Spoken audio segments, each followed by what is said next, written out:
Túto reláciu vám prináša HH Dental bielenie zubov. Hollywoodsky úsmev, ktorý vydrží.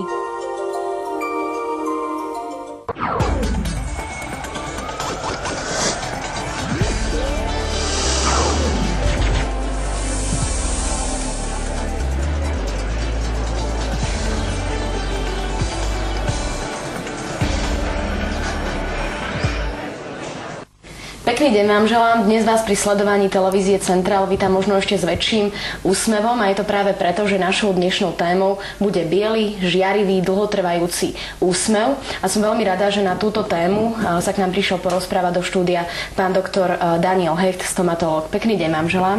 Dobrý deň. Každý túži po žiarivom bielom úsmeve, zdravom hlavne, je čoraz žiadanejšie a mnohí ľudia práve preto navštevujú ambulantné bielenie zubov. Čo je toto ambulantné bielenie zubov? Úsmev predstavuje jednu z prvých vecí, ktoré si človek všíma pri zoznamovaní.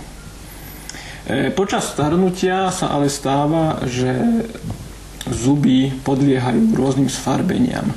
Či už sú to žlté sfarbenia, alebo hnedé sfarbenia, alebo zuby sa dokonca stávajú flakatými.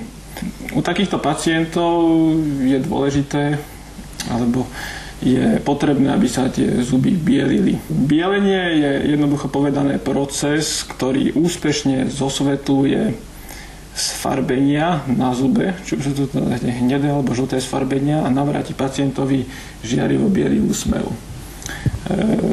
Základ je tam taký, že vlastne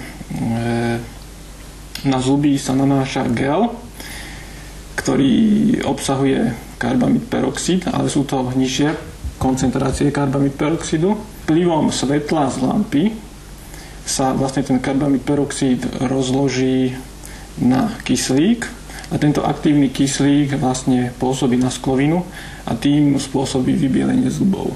Pán doktor, v minulosti sa objavovali názory, že bielenie zubov poškodzuje sklovinu. Vy používate techniku, ktorá nepoškodzuje, ktorá je bezpečná, najmodernejšia, americká. Je tomu naozaj tak? A v čom sa líši od tých techník, ktoré sa používali v minulosti?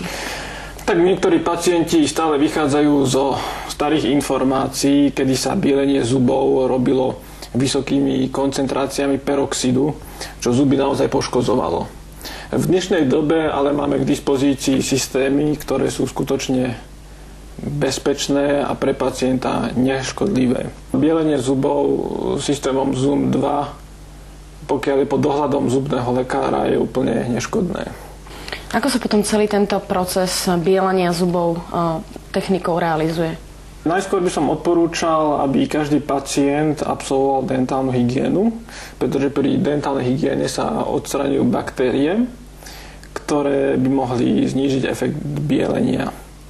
Samotný postup bielenia je jednoduchý, to znamená, najskôr sa musia naizolovať mäkké tkanivá, to znamená mäkké tkanivá ďasná. Riadíme sa heslom žiadna ružová, to znamená, aby bolo vidieť iba biele zuby. Na tieto zuby potom nanášame gel a osvecujeme ho 3x po 15 minút zoom lampou. To znamená, prvý cyklus nanesieme gel a osvietime prvých 15 minút, zase nanesieme gel, osvietime ďalších 15 minút a potom posledný krát nanesieme gel, osvietime po 15 minút. To znamená, toto bielenie, samotné bielenie trvá 45 minút. Je ten proces dlhšie? Áno, ten proces trvá dlhšie, pretože dokedy my naizolujeme toho pacienta, trvá aspoň pol hodinku. Potom to samotné bielenie trvá 45 minút. A na konci sa samozrejme zuby musia zafluoridovať, čo je tiež dôležité, aby zuby neboli citlivé. To trvá tiež aspoň tých 15 minút, to znamená, pacienti určite u nás posedí viac ako hodinku. Je to bezbolestné, alebo môže pociťovať, vy si spomínali, že zafluoriduje sa, aby nebolo to citlivé, tie zuby? Áno, väčšina pacientov nepociťuje žiadnu citlivosť pri bielení. U takých citlivejších pacientov je citlivosť počas procesu bielenia. Niekedy sa stane, že je citlivosť aj deň po bielení a výnimočne sa stáva, že je citlivosť aj 2 dní po bielení. Ale to je skôr výnimočne. Mal by sa na nejaké možno jedlo dávať pozor po tom bielení? Pokiaľ má pacient vybielené zuby, tak je dôležité, aby sa vyhýbal všetkému, čo je farebné. To znamená, Pacientovi neodporúčam 48 hodín, viac nie, ale 48 hodín neodporúčam, aby pacient pil a takisto jedol nič, čo je farebné. To znamená nepiť kávu, čaj, či už zelený alebo čierny čaj, kolu, tá je tiež farebná, takže to tiež nie. Potom samozrejme nejesť špenát, čučoriedky, cviklu a samozrejme tých 48 hodín pacient nesmie fajčiť a piť kávu, to je jasné. Potom ako dlho vydrží ten efekt bielenia zubov? A čím sa líši od efektu takých tých bežných bieliacich prostriedkov, ktoré sa používajú v domácnosti, čo ja viem, násadky na zuby alebo bieliace pasty? Profesionálne bielenie zubov v ambulancii je najefektívnejšie. To je jasné. Systém ZUM 2 je najkomplexnejší dostupný systém. Je rýchly, bezbolestný a vysoko efektívny. Úsmev je hneď po očiach druhá vec, ktorú si človek všimne pri zoznamovaní sa. A na Slovensku si ľudia už tiež začínajú pomaly uvedomovať, že žiarivo biely úsmev je dôležitý. Napríklad v Amerike každý človek v priemere aspoň raz absolvoval bielenie zubov. A treba povedať, že v Amerike má bielenie aj najväčšiu tradíciu a americké systémy bielenia sú najkvalitnejšie. Vy ste spomínali tamto porovnanie s tými rôznymi pastami, prípadne s domácim spôsobom bielenia. Ak by som začal s tými pastami, napríklad, čo tak veľmi reklamujú, že vybielia zuby, tak musím povedať, že to je skôr taký reklamný ťah. Pri bielení týmito pastami sa používajú, respektíve tieto pasty obsahujú nízke koncentrácie karbamid peroxidu. To znamená, ich účinnosť na zuby, respektíve na vybielenie tých zubov je veľmi nízka až mizivá. To znamená, ďaleka to nie je tak, jak to propagujú. Pokiaľ sa jedná o domáce metódy vybielenia, tak tie sú efektívnejšie, ale zdĺhavé. Samozrejme najefektívnejšie je profesionálne bielenie v zubnej ambulancii, to znamená ambulantné bielenie. Ale tuto musím povedať, že tiež nie je bielenie ako bielenie. To znamená, zubní lekári používajú rôzne metódy bielenia s rôznou účinnosťou. To znamená, nie každý lekár používa tú rovnakú metódu, ktorá je rovnako efektívna. Preto je dôležité si vybrať tú správnu technológiu bielenia, tú správnu techniku, ktorá je skutočne efektívna. Ešte by ma zaujímalo, či sú tam vôbec nejaké vekové obmedzenia. Od koľkých rokov môže si človek dať vybieliť zuby a možno koľkokrát do roka sa dajú tie zuby vybieliť? Po prerezaní trvalých zubov, pokiaľ ten pacient už nemá liečné zuby, ale už má všetky zuby trvalé, to znamená od tých 13 rokov by to bielenie už mohlo byť ako hodné. Ako som povedal, veľa pacientov si myslí, že bielenie zubov škodí. Lebo v minulosti sa používali tie vysoké percentá peroxidov bez aktivácie lampou. Dnes používame už nižšie percentá peroxidov, pretože tá lampa osvecuje tie zuby a aktivuje ten gel. To znamená, stačia nízke koncentrácie peroxidov, aby to bielenie bolo skutočne účinné. Samotné ambulantné bielenie má efekt, môžeme ho počítať na roky alebo na mesiace? Aha. Je to individuálne. To znamená, samozrejme bielenie systémom ZUM 2. Ten efekt, koľko trvá, záleží skutočne od pacienta. Samozrejme, ten efekt je dlhodobý. Ale záleží od pacienta, to znamená, pokiaľ ten pacient bude dodržiavať hygienu, pokiaľ obmedzí fajčenie, pokiaľ si bude čistiť zuby aspoň dvakrát za deň, pokiaľ bude používať zubnú niť, tak tie zuby bude mať vždy belšie ako predtým. Ale nikdy sa nedá dopredu určiť, že ako dlho vydrží ten efekt. Garantujú sa 2-3 roky. A dajú sa týmto bielením vybieliť aj plomby? Alebo tam už potom musíte ten efekt nejako inak zvýšiť? Blomby a protetické práce sa vybieliť nedajú. Dá sa vybieliť iba sklovina vlastných zubov. Pokiaľ má pacient na predných zuboch, lebo bielia sa vždy prednej časti zubov. Pokiaľ má pacient v týchto oblastiach blomby a po vybielení zubov sú tie blomby žlčie, ako už vybielené zuby, tak, a pacientovi to esteticky vadí, tak sa dá tie blomby vymeniť za nové blomby s bledším odtieňom podľa predstav pacienta.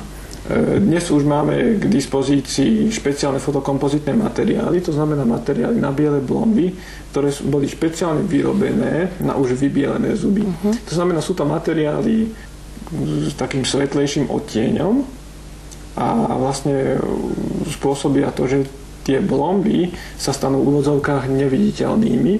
To znamená, že splínu už s tými vybielenými zubami. Dá sa vlastne tieto blomby dorobiť aj hneď po bielení, alebo pacient musí určitú dobu počkať? Ono sa to dá urobiť, sa dá povedať, hneď po bielení. Tak samozrejme, pokiaľ ten pacient má trošku tie zuby citlivé, tak je dobré určitú dobu počkať, lebo niektorí pacienti tie zuby majú citlivé, ale už po týždni sa tie blomby, tie staré, teda neestetické blomby, ktoré sú už tmavšie ako tie vybielené zuby, sa dajú krásne vymeniť za blomby nové biele s tým väčším odtieňom, a pokiaľ sa urobia pekne, tak ako splínu s tými vybielenými zubami, aby bol pacient spokojný. Spomínali ste, že pred samotným bielením je nutné vykonať dentálnu hygienu. Prečo je to tak vlastne potrebné starať sa týmto spôsobom o zuby aj pri bežnej starostlivosti, aj keď si nedáme vybieliť zuby? Pred bielením je dentálna hygiena veľmi dôležitá, ako som spomínal, aby samozrejme sa odstránili tie bakteriálne povlaky, ktoré by mohli znížiť ten efekt bielenia. Ale samozrejme hygiena je dôležitá nie pred bielením, ale pacient by mal túto dentálnu hygienu absolvovať minimálne teda 2-krát ročne, najideálnejšie 4-krát ročne. Dentálna hygiena je prevencia kazu a zároveň predčasnej straty zubov. To znamená paradentózy. To znamená, pokiaľ pacient absolvuje pravidelne dentálnu hygienu, sa mu tvoria o mnoho menej kazov a samozrejme, keď chodí pravidelne, si zachová zuby až do konca svojho života. Lebo pri dentálnej hygiene sa odstraňujú baktérie, ktoré jednak spôsobujú kazy, ale tiež sa odstraňujú baktérie, ktoré spôsobujú ústup kosti a samozrejme tým pádom odhaľovanie zubov a v neskončnom štádiu vypadávanie zubov. Prečo je hygiena dôležitá, by som rád objasnil na motivačnom kalendári. Ten používate aj, keď vlastne vysvetľujete pacientom? Áno, každému pacientovi, ktorého posielam na dentálnu hygienu, vysvetľujem podľa motivačného kalendára, prečo je to dôležité. Toto je motivačný kalendár a tu by som rád ukázal, že prečo je hygiena dôležitá a je to základ. Tuto vidíme zub, áno. Ten je upevnený v kosti. Toto je ďasno. Ja keď podráždim tie ďasno, a toto je samozrejme za tých ideálnych podmienok, to znamená, ja keď podráždim tie ďasno takouto sondou parodontálnou, tak tu není krvácanie zubov. Ďasna nekrvácajú, pretože sa nenachádzajú žiadne baktérie v ústach. To znamená na ďasnách a ani na zuboch. Toto je za ideálnych podmienok, to znamená vtedy ďasno je ružové, tuhé, pripomína pomarančovú kôru. Nie sú tu pritomné žiadne baktérie ani pri tom podráždení. Vtedy vlastne nie je pritomný žiaden zápal parodontu. Kosť, tu vidíme rentgen, kosť siaha až ku krčku zubov. Keď si predstavíme zub, áno, toto je rentgen, tuto vidíme kosť a tá kosť siaha až ku krčku zubov. To znamená, nie je tu žiaden ústup kosti. Áno, toto je za tých ideálnych podmienok. Keď ideme ďalej, tak tu už je zápal ďasna, gingivitída.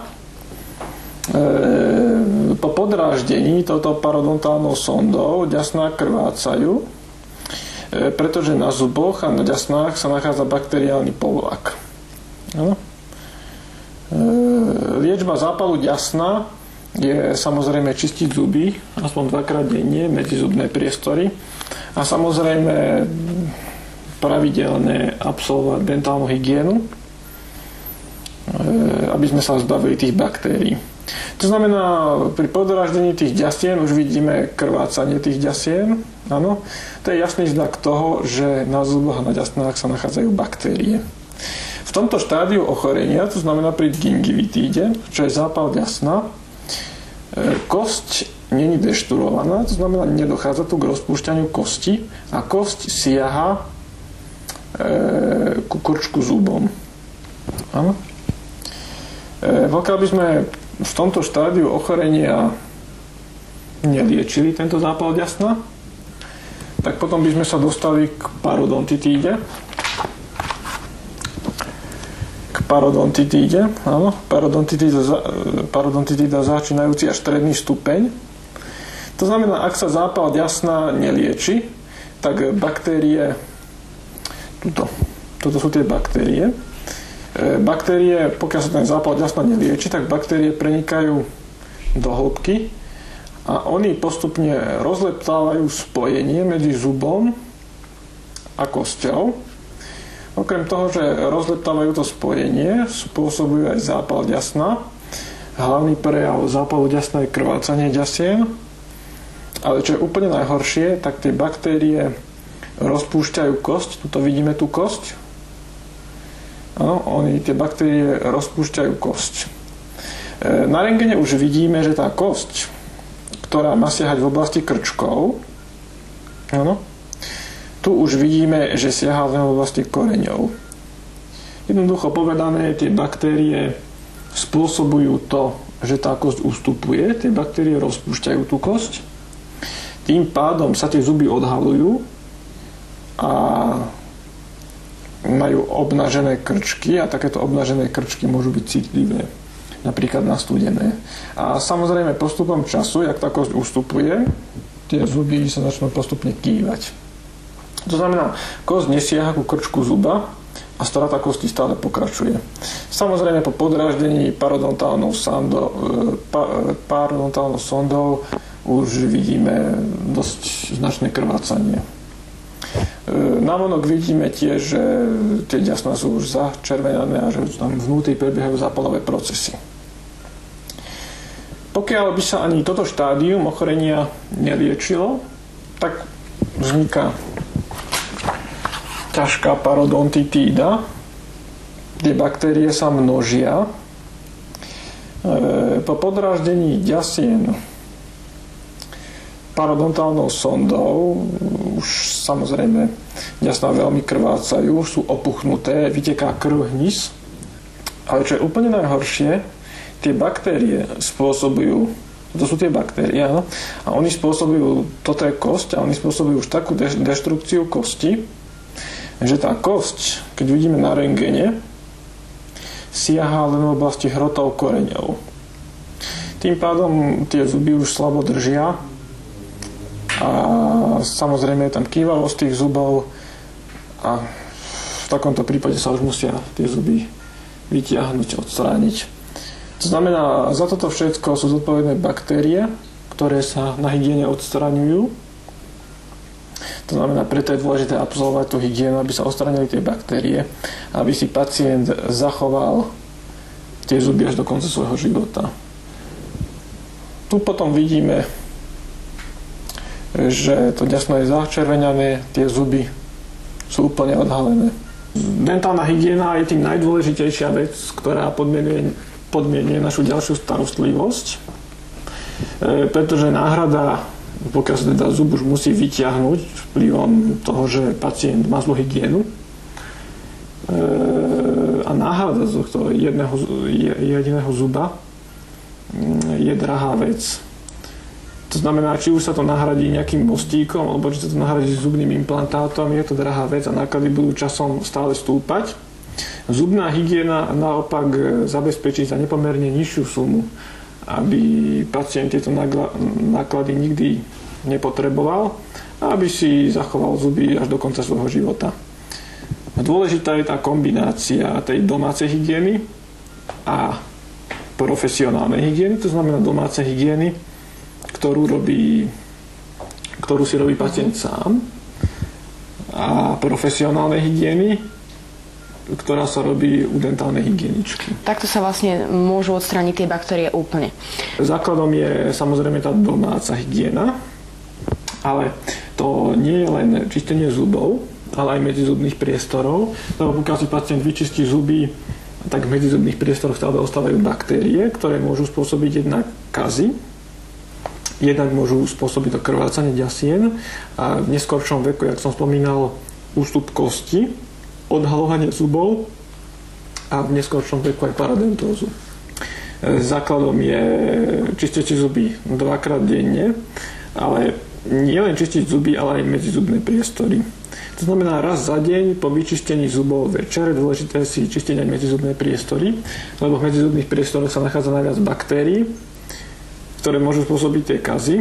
Čím by sa mali teda čistiť tie medzizubné priestory? Existujú špeciálne medzizubné kefky, ktoré majú rôznu veľkosť a preto je dôležité aj navštevovať tú dentálnu hygienu, pretože dentálna hygienička namerá, aká medzizubná kefka je vhodná pre daného pacienta, lebo sú rôzne veľkosti tých medzizubných kefiek.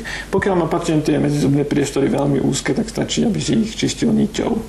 Vhodnou kombináciou tej domácej starostlivosti, to znamená domácej hygieny a profesionálnej dentálnej hygieny, lebo nestačí len domáca hygiena. Tie mäkké bakteriálne povlaky sa dajú odstrániť pri domácej hygiene, áno, ale čo sa týka tých tvrdých bakteriálnych povlakov, tak tie sa dajú odstrániť iba profesionálne, lebo časom tie mäkké bakteriálne povlaky sa menia na tvrdé, vzniká zubný kameň a tento sa dá odstrániť iba profesionálne, čo znamená u dentálnej hygieničky.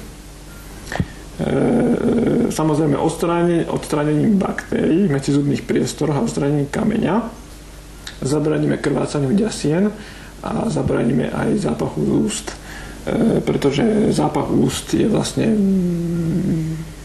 vzniká vplyvom tých baktérií, ktoré sa nachádzajú v medzizubných priestoroch, prípadne na jazyku. Ja sa ešte predsa vrátim k tej domácej hygiene a používaní zubných kefiek. Aké sú podľa vás najvhodnejšie, aké vy odporúčate? Či so zastrihanými narovnako štetinkami, rovnako dlhými, alebo už rôzne zakrývanými? Určite je dôležité používať kefky, ktoré majú rovné štetiny. Kedy sa uprednostňovali kefky, ktoré nemali rovné štetiny, ale v dnešnej dobe sa zistilo, že najefektívnejšie sú kefky, ktoré majú rovné štetiny. Tie sa dostanú všade, aj do tých najhoršie prístupných priestorov v ústnej dutine. V čom teda všetkom spočíva dentálna hygiena? Prvým krokom pri dentálnej hygiene je zhodnotenie stavu chrupu, vyšetrenie stavu chrupu. Toto sa robí indexami. Napríklad je to PBI index a CPITN index. PBI index je Papilla Bleeding Index, to znamená index krvácavej papily.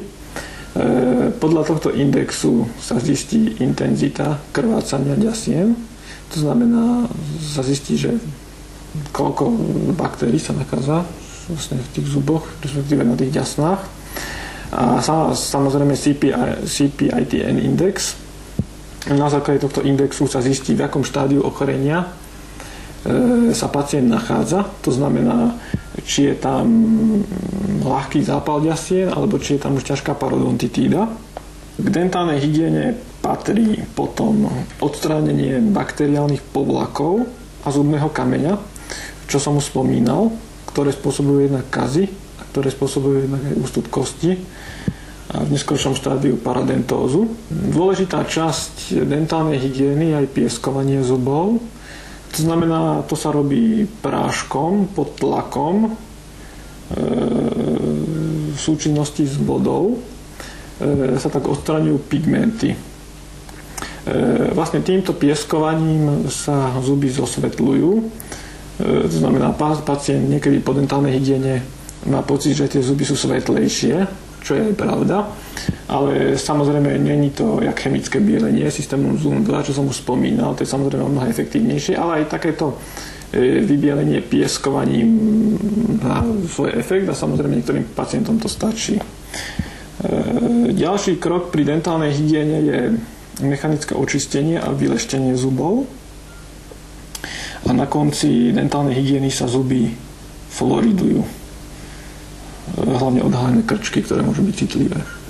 Najdôležitejším krokom pri dentálnej hygiene je inštruktáž a nácvik správnej techniky čistenia zubov. Veľa pacientov si myslí, že používa správnu techniku čistenia zubov, ale že si majú zuby čistiť kružnými pohybmi, ale to už dneska neobstojí. To znamená, dentálna hygienička naučí tú správnu techniku čistenia zubov a nemajú to byť krúživé pohyby, ale majú to byť stieravé pohyby. To znamená od ďasna smerom k zubom. Veľa pacientov používa zlú kefku, to znamená veľa pacientov používa tvrdú zubnú kefku. Týmto nesprávnym čistením zubov a používaním tvrdej zubnej kefky sú tie zubné krčky odhalené a takéto zubné krčky potom môžu byť citlivé väčšinou nastudené. To znamená, dôležité je ešte raz absolvovať tú hygienu, dentálnu hygienu, kde hygienička poradí, aká zubná kefka je najideálnejšia pre daného pacienta, to znamená, treba používať mäkkú kefku, ktorá nedráždi tie ďasná, poradí aj správnu medzizubnú kefku, správnu ústnu vodu, ktorú treba používať. A samozrejme tiež namera medzizubné kefky, ktoré sú vhodné pre daného pacienta. Dá sa aj intraorálnou kamerou na obrazovke ukázať pacientovi jeho stav pred hygienou. To znamená, keď tie zuby sú zanesené povlakmi, kameňom a stav po hygiene, kedy sú tie zuby čisté. Samozrejme, je to krásne vidieť, že je to veľký rozdiel. Aj vizuálny. Pán doktor, od akého veku odporúčate absolvovať túto dentálnu hygienu? Tak dentálna hygienu je dôležité, pokiaľ to dieťa absolvuje čím skôr. To znamená hneď po prerezaní zubov, pretože aj v detských ústach sa nachádzajú baktérie, ktoré treba odstraňovať. A samozrejme je veľmi dôležité, aby si dieťa už na začiatku osvojilo správnu techniku čistenia zubov, taktiež medzizubných priestorov a taktiež, aby sa naučilo pravidelne chodiť na dentálnu hygienu.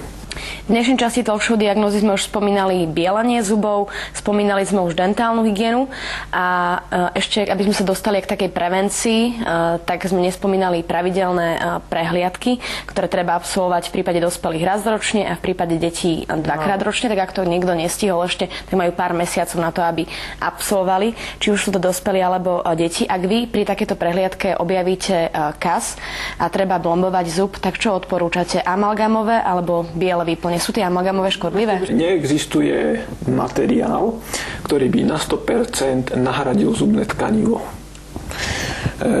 Niektorí zubári uprednostňujú biele blomby, iní zase uprednostňujú amalgamové blomby. Musím povedať, že aj amalgamové blomby majú svoje výhody, aj biele blomby majú svoje výhody. Ja skôr uprednostňujem biele blomby. Najskôr by som povedal výhodu tých amalgamových blomb. Pri tých amalgamových blomb je výhoda, že je tam znížená adhezivita povlaku. To znamená, pri amalgamových blomb sa menej usádza ten povlak, na rozdiel od bielých blomb, kde sa baktérie usadzujú viac. To znamená, dalo by sa povedať, že tie amalgamové blomby majú protikazový účinok. Ďalej tie amalgamové blomby, to znamená, to sú tie čierne blomby, majú dobrú biokompatibilitu s dreňou. V dreni sa nachádza nerv zuba. Takže to som povedal výhody amalgamových blomb, teraz by som rád povedal ešte výhody bielých blomb. Výhoda tých bielých blomb je asi taká, že biele blomby sa robia leptacou technikou. To znamená, držia lepšie ako tie amalgamové blomby, pretože tam vzniká chemická väzba medzi blombou a zubom. Ďalšia výhoda tých bielých blomb je, že keď má pacient nejaký kas, tak stačí ten kas vyvrtať len v rozsahu kazu, keď sa teda pacient rozhodne pre bielu blombu, na rozdiel od amalgamových blomb, kde sa musí vrtať často aj do zdravých zubných tkaní, aby tá blomba amalgamová držala, pretože amalgamová blomba drží lepšie, nie je tam chemická väzba medzi tou blombou a zubom. Ďalšia výhoda tých bielých blomb je určite to, že sú vhodnejšie na endodonticky liečené zuby. To znamená, keď sa ten zub musí umrtviť a vyťahnuť sa nerv, tak je lepšie tam dať tú bielu blombu, pretože tá biela blomba drží ten zub lepšie pokope. Na rozdiel od tej amalgamovej blomby, u ktorej sa môže stať, že ten zub sa pod vplyvom tej amalgamovej blomby rozštiepi. Samozrejme, ďalšia výhoda bielej blomby je, že tie biele blomby sú estetickejšie. To znamená, prakticky tá biela blomba sa dá urobiť tak, že vlastne laik si nevšimne, že je tam nejaká blomba vôbec urobená. Znamená, dajú sa vymodelovať tie hrbčeky tak, aby to bolo do pôvodného tvaru zuba.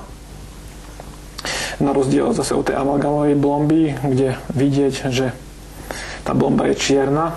A ďalšia nevýhoda tej amalgamovej blomby je, že ona postupom času ten zub sfarbuje. Vy ste sa ešte tuším pýtali, že či je tá amalgamová blomba škodlivá. Či je škodlivá? To musím povedať, že robili sa rôzne testy a štúdie, že či teda amalgám škodí zdraviu, a musím povedať, že amalgám zdraviu neškodí, aj keď ja na 90% robím biele blomby, ale sú zubári, ktorí uprednostňujú tie čierne blomby. A musím povedať, že tie čierne blomby sú taktiež neškodné. Nie sú škodlivé. To znamená, vo väčšine krajín sa stále používajú bežne tie čierne amalgamové blomby a množstvo kovov uvoľnených pri tej amalgamovej blombe sa rovná napríklad množstvu kovov, ktoré sa prijíma pri pravidelnej konzumácii rýb. Zhovárali sme sa o tom, že určite biele blomby sú estetickejšie ako tie amalgámové. Čo sa týka estetiky, veľa ľudí si pre okrášlenie svojho úsmevu začalo dávať tzv. Zubné šperky Twinkles. Stali sa takým modným trendom, možno aj modným doplnkom. Určite. Ako sa takéto zubné šperky aplikujú a môžu do istej miery poškodiť zub?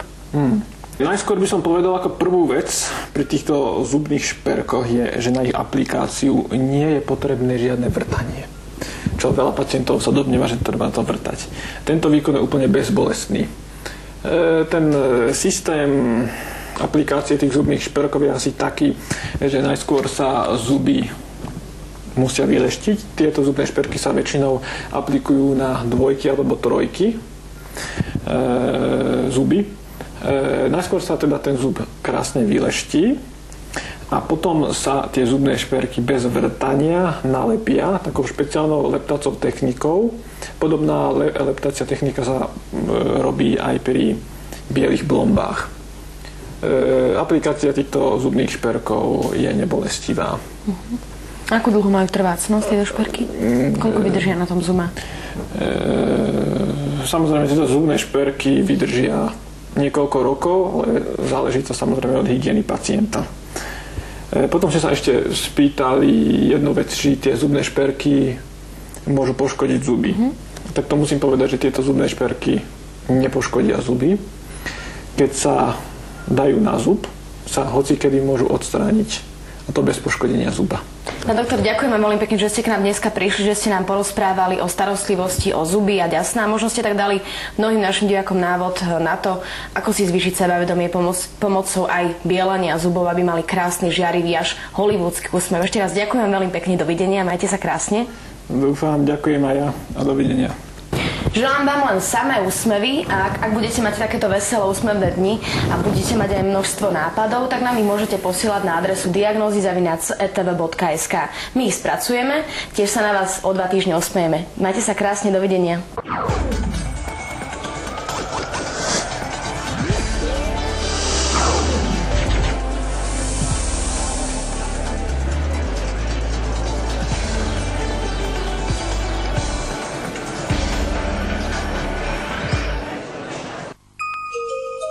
Túto reláciu vám prináša HH Dental bielenie zubov. Hollywoodsky úsmev, ktorý vydrží.